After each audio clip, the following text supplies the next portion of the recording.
Buenos días o buenas tardes, jóvenes. Vamos a resolver un ejemplo para aplicar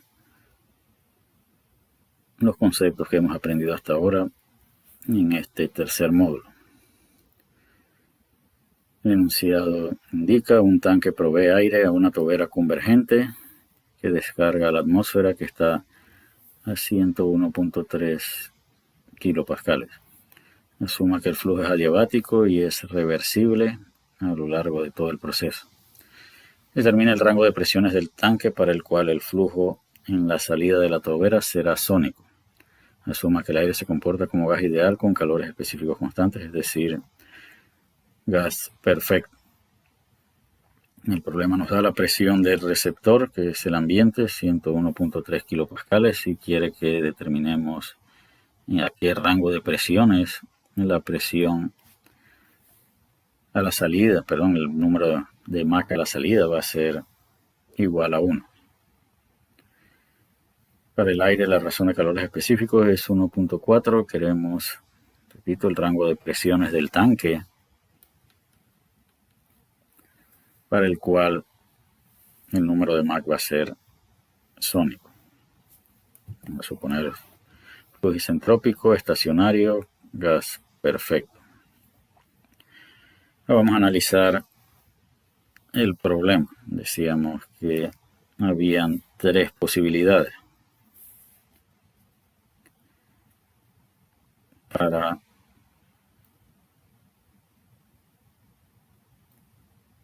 la presión entre la presión de estancamiento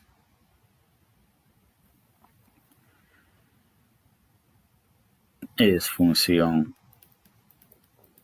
del número de Mach y de la razón de calores específico. Y hay un límite. Vamos a ver, acá tenemos las ecuaciones. ¿Qué necesitamos nosotros? Necesitamos que esto sea igual a 1. Cuando el número de Mach es igual a 1, a que es igual la relación de P a P de estancamiento. Vamos a ver acá en las tablas.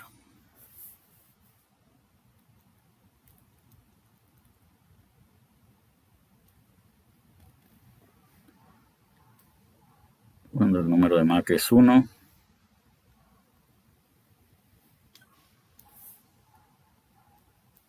la relación de P a P de estancamiento debe ser la segunda columna. Vamos a verificar eso. La segunda columna es P entre P sub 0, y para ese número de Mach es 5.2828 por 10 a la menos 1.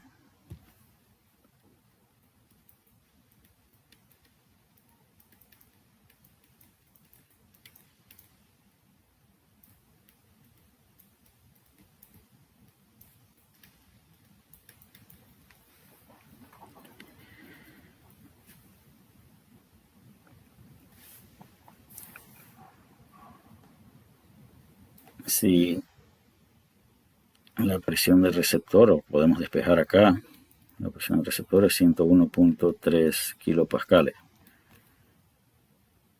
Si esta fuese la P crítica,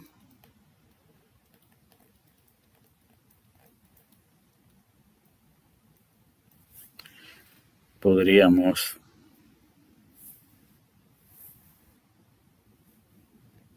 decir que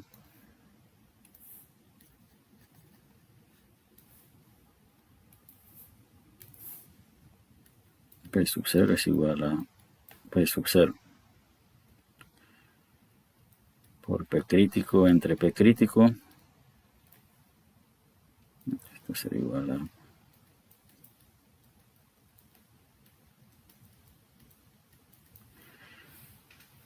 que nuestra P crítica es la presión de receptor, y P sub 0 entre P crítica es el inverso de este número que acabamos de encontrar, de tal manera que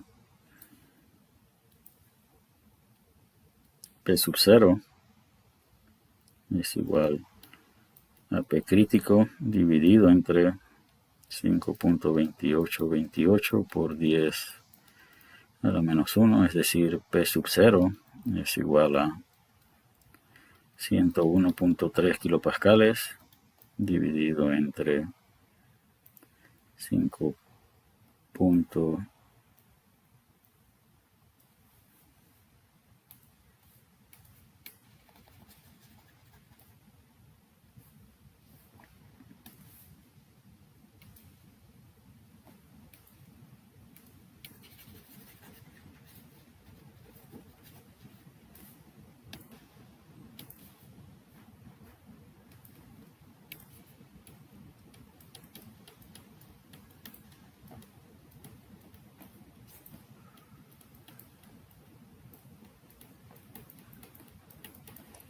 Y esto nos daría una P sub 0 que debemos tener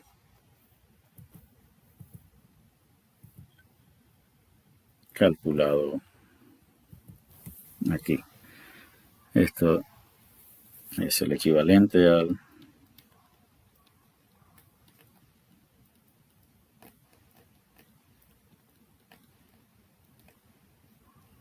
y los estudiantes deben verificar ese valor. Ahora, nosotros le dimos un carácter de igualación a ese. Cuando la presión de estancamiento tiene justo ese valor, el número de Mach a la salida es igual a 1. ¿Qué ocurre si la presión de estancamiento o la presión del tanque fuera menor a 191.8 kilopascales? En ese caso, P entre P sub 0 sería mayor a 5.2828 por 10 a la menos 1. Y vamos a ver qué ocurre en la tabla cuando esa razón de presión a presión de estancamiento es mayor a este número. Los números que son mayores a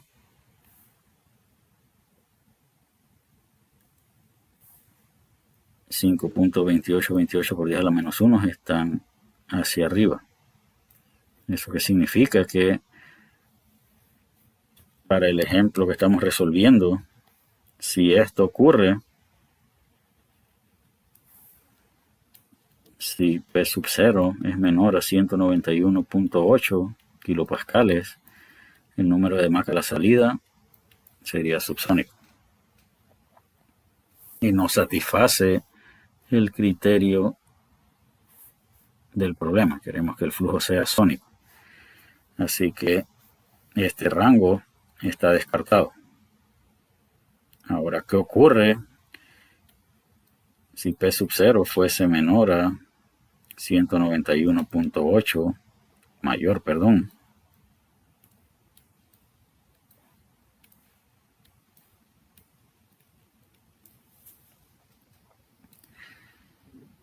En ese caso,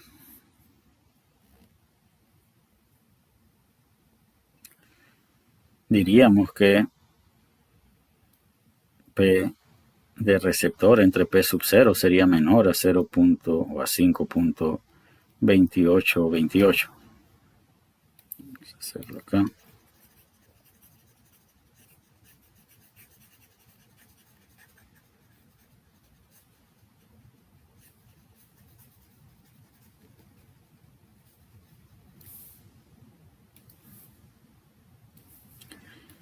Sí.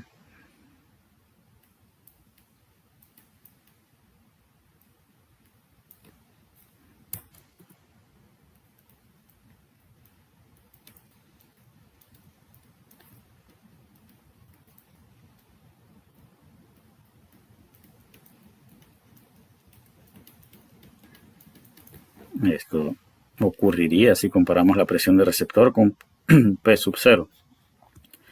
Pero como podemos observar en las tablas, cuando la relación de P a P sub 0 es menor a 5.2828, el número de Mach tendría que ser supersónico. Y será posible empezar en reposo, reducir el área y alcanzar un número de Mach supersónico Esto no es posible. ¿Eso qué significa?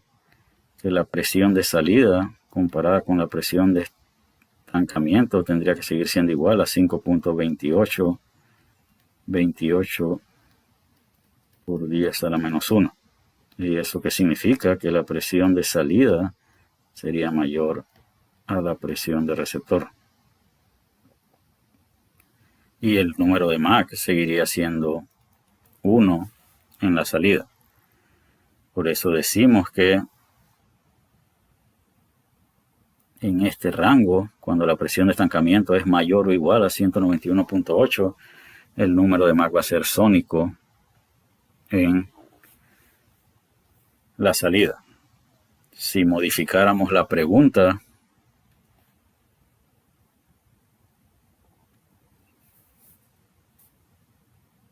si acá en vez de preguntar sónico, dijéramos subsónico, entonces decíamos que cuando P sub 0 es igual a 191.8, el número de Mach a la salida era igual a 1. Pero cuando era menor,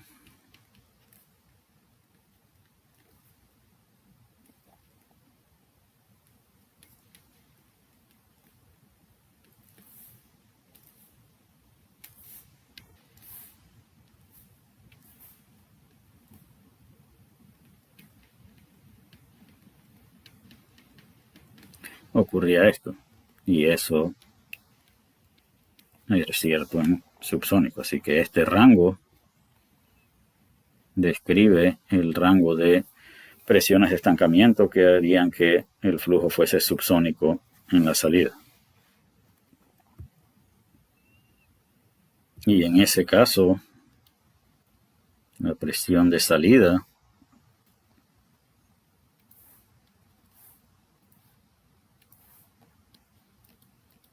sería igual a la presión de receptor. Cuando la presión de estancamiento es exactamente 191.8 kilopascales, la presión de receptor sería igual a la presión de salida, igual a P crítica, y sería igual a 101.3 kilopascales. Sin embargo, si la presión de receptor es mayor a 191.8 kilopascales, la presión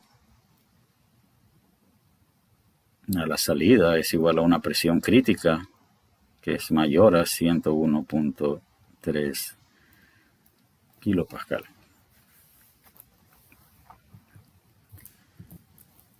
Vamos a avanzar ahora, voy a extender nuestro análisis de flujo isentrópico a las toberas o a los dispositivos convergentes divergentes, y esta es la manera que más me gusta expresarme sobre estos dispositivos. Los libros les llaman toberas convergentes divergentes, sin embargo también existen los difusores convergentes divergentes. A medida que avancemos en el módulo entenderemos por qué el uso común de tobera convergente divergente y no tanto el de difusor convergente divergente. Hasta ahora, tanto en sus cursos de termodinámica 1 como fluidos 1 como lo que llevamos en fluidos 2, es común que asociemos la reducción de área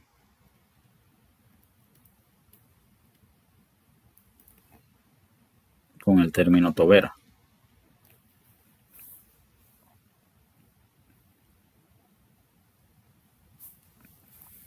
Una reducción de área es un dispositivo convergente.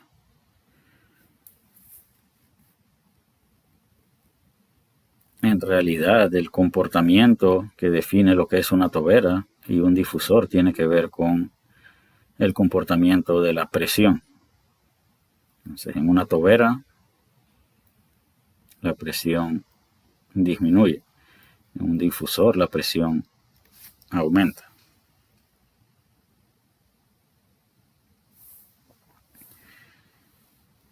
Así que esa va a ser nuestra definición general de lo que es una tobera y de lo que es un difusor. Una tobera es un dispositivo de cambio de área donde la presión disminuye, y el difusor es un dispositivo de cambio de área donde la presión aumenta, y por eso existen las toberas convergentes divergentes, como veremos en unos minutos. Para el análisis de los dispositivos convergentes divergentes vamos a asumir condiciones estacionarias, transferencia de calor despreciable, dispositivo de potencia no hay, el proceso es internamente reversible, comportamiento de gas ideal con calores específicos constantes en un ducto horizontal. Así que si combinamos esto con esto, suponemos que el proceso a lo largo del dispositivo convergente divergente es isentrópico.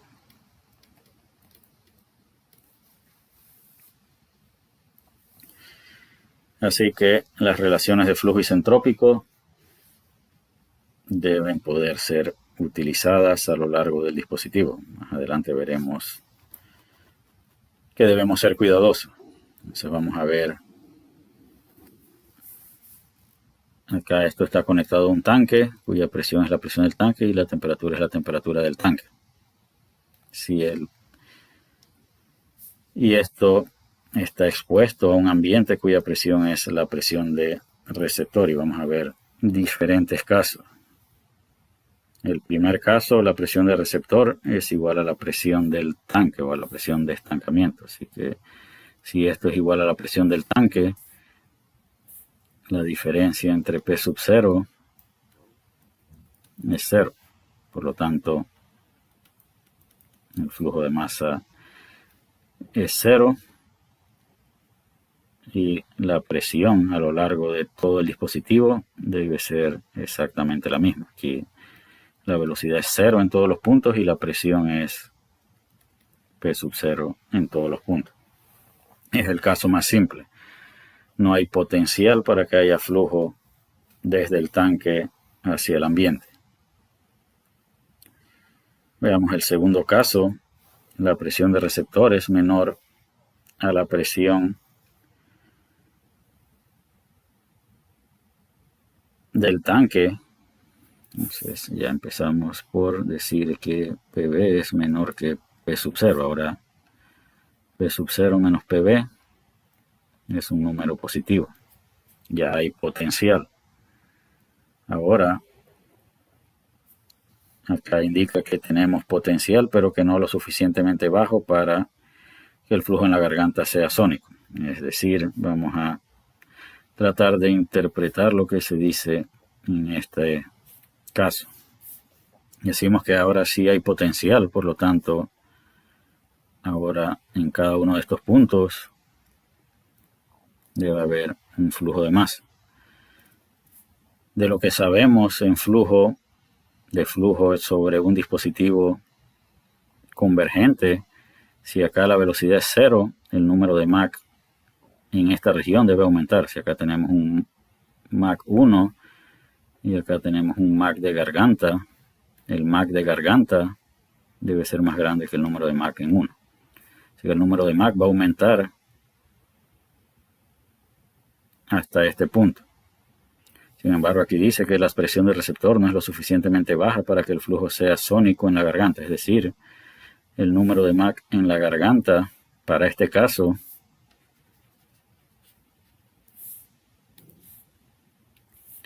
es menor a 1. Así que acá tenemos en la garganta un flujo subsónico.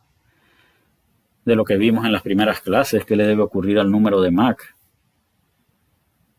cuando es subsónico e incrementamos el área? Acá debemos tener un número de Mach a la salida, pero ese número de Mach a la salida debe ser menor que el número de Mach en la garganta. Es decir, en esta región el diferencial de número de Mach es negativo, pero en esta región el diferencial del número de Mach es positivo, así que el número de Mach disminuye y después aumenta. Perdón, el número de Mach aumenta y después disminuye. Si el número de Mach disminuye, aumenta, la presión debe disminuir, así que a lo largo de la parte convergente la presión disminuye. pero en la sección divergente el número de Mach disminuye y la presión aumenta. El número de Mach a la salida también debe ser subsónico, por lo tanto la presión de salida debe igualar a la presión de receptor. La pregunta es, ¿qué ocurre ahora si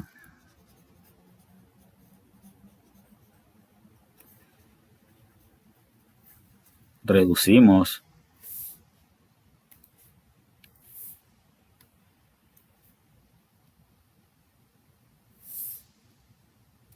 esto? Lo que estamos cambiando es la presión de receptor, así que vamos a ponerle acá un subíndice B. Ahora vamos a suponer que hay un punto C cuya presión de receptor es menor a P de receptor en B. Entonces eso quiere decir que ahora estamos aquí. Si la presión de receptor disminuye, ahora el número de Mach aquí va a aumentar. ¿Y cuál es el límite de número de Mach al que puede llegarse? El número de Mach al que puede llegar la garganta máximo es 1. Así que eso nos pone en este punto. Aquí, ahora, en este caso C,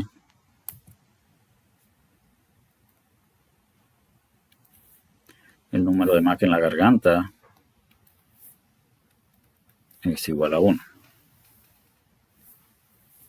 y no a 11.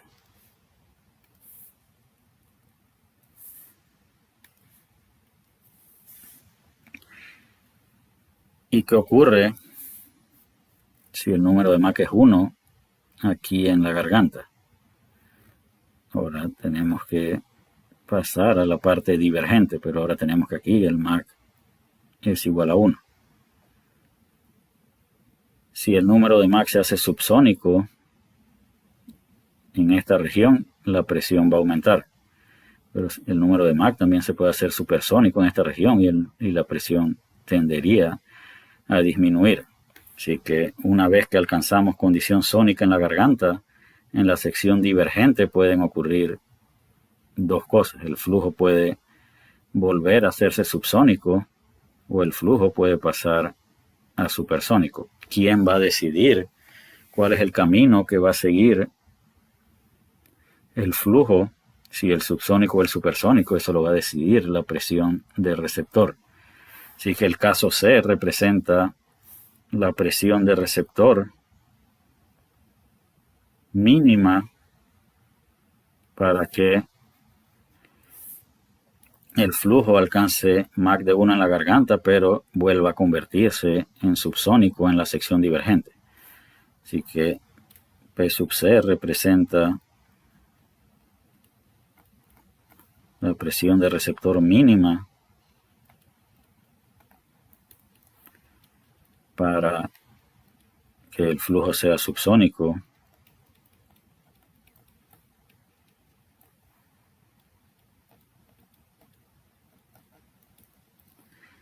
en toda la región divergente.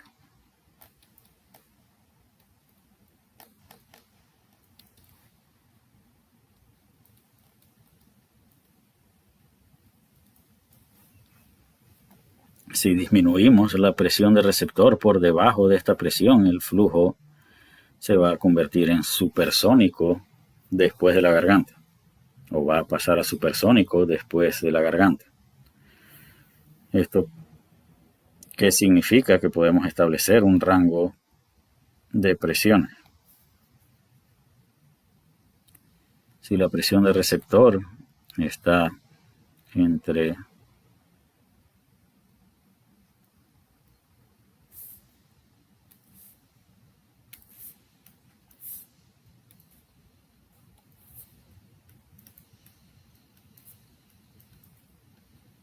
este rango, el número de Mach en la sección divergente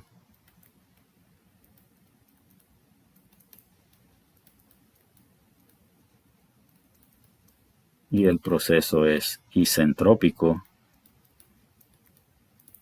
desde el tanque hasta la salida. ¿Qué más debemos inferir? Si el número de Mach a la salida es subsónico, decimos que en toda la sección divergente, incluyendo la salida, el flujo de Mach es subsónico, por lo tanto la presión de salida tiene que ser igual a la presión de receptor. Y esto va a ocurrir en estos tres casos. Así que hemos analizado los casos donde la sección divergente es subsónica. Desde el caso en el que no hay flujo de masa y el número de Mach en la garganta es 0, hasta el caso límite donde el número de Mach en la garganta es igual a 1, pero el flujo vuelve a ser subsónico en la sección divergente. Decíamos que por debajo de esta presión el flujo va a pasar a supersónico en la sección divergente. ¿Y cómo vamos a analizar ese caso cuando el flujo se haga supersónico en la sección divergente? Lo veremos en la próxima clase. Aquí nos preguntan qué tienen en común los casos A, B y C. En los casos A, B y C decíamos que toda la sección divergente es subsónica.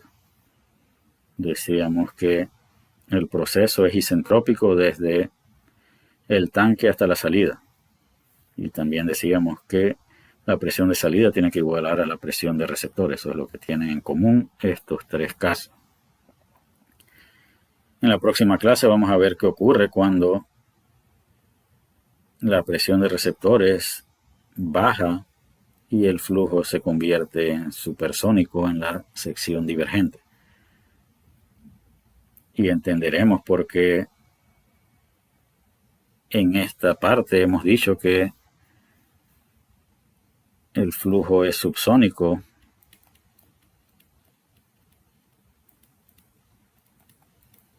en toda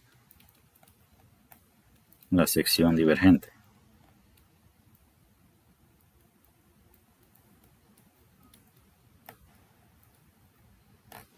Y decíamos que eso era una de las cosas que tienen en común estos tres casos. Cuando pasemos al caso en que el flujo se hace supersónico en la sección divergente, veremos que es posible que en alguna parte de la sección divergente el flujo sea supersónico y en otra parte sea subsónico. Por eso